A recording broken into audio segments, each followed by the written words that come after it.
Hi, I'm Paul from the Studio Rats. In this video, we're going to look at how to dial in different guitars using amp modelers. It doesn't matter if you're using a Helix, if you're using a Kemper, if you're using an HX Stomp, if you're using a Boss GT-1000, the same principle applies. It's really tuning your guitar for that particular sound. Now, I really like Telecasters. There's something about a Telecaster that just fits, for me, perfectly in a mix.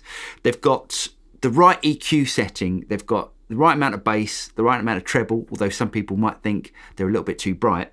But when you bring in a different guitar, something like, recently I've just bought a PRS, and that's the guitar we're going to use today to demonstrate on, but that's a much darker sounding guitar. So how do we EQ these guitars so they fit with the same or similar patches? Now let me play the Telecaster first.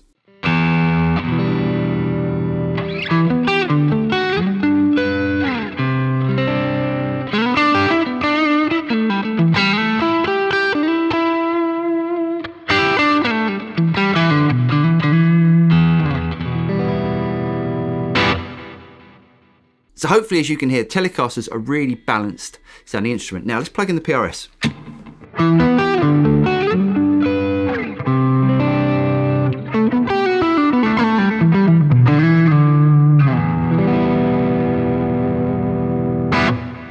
Now it's still a good sound, but it's a different sound, and it's not the sound that I would initially program to work with this particular patch.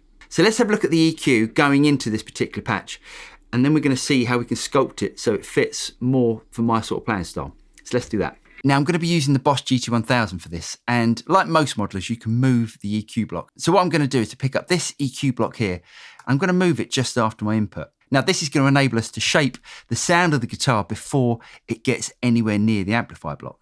Okay, let's turn on that EQ. You do have a couple of different choices here. You've got graphic EQ or parametric. Now let's stick with parametric at the moment, and I'll explain all the different controls. The first thing I'm going to do is to cut the frequency that I don't like. Now I'm going to go to my Q, and let's turn it up to 8. Now the higher the number, the sharper the Q, which means the sharper the point. Now let me just explain that by a little graphical display here. If I load up an EQ plugin, as you can see here, with a higher Q, we get more of a point, and with a lower Q, it's more rounded.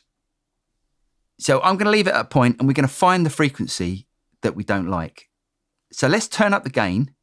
Now what we're doing here to turn up the gain, we're finding the frequency. This is not going to be how we're going to leave the EQ. We're finding the frequency that we want to cut, and then we're going to bring it back. So let's bring it up to, say, plus 13. And now I'm going to move this frequency here to find the frequency that I want to get rid of.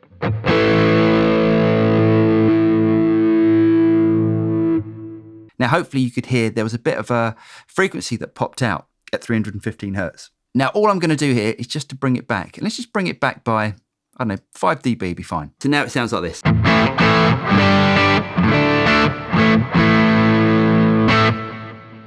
let's take it off.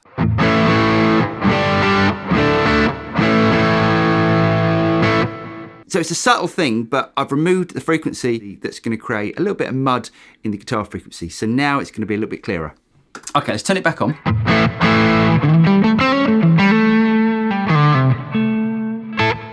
With EQ, it's always better to cut rather than boost, as you'll get a more natural response, but I still want to add some top end to this guitar. So I'm going to move up to my high mids, and I'm going to leave the Q at a lower level for this. So I'm going to bring the Q back to, say, 201. 201's absolutely fine. Now that's going to give us a nice sort of rounded EQ, which is going to be the most natural if you're boosting. And what I'm going to do, I'm just going to add, say, 5 dB. Let's hear that.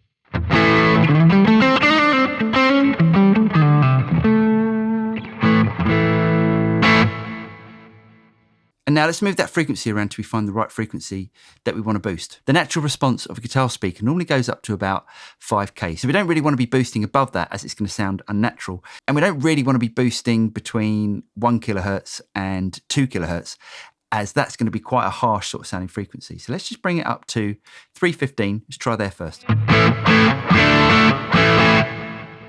And let's try 4 kilohertz.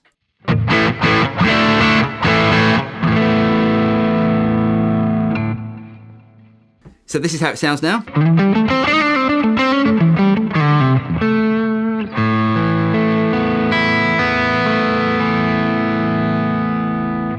And now let's mute the EQ.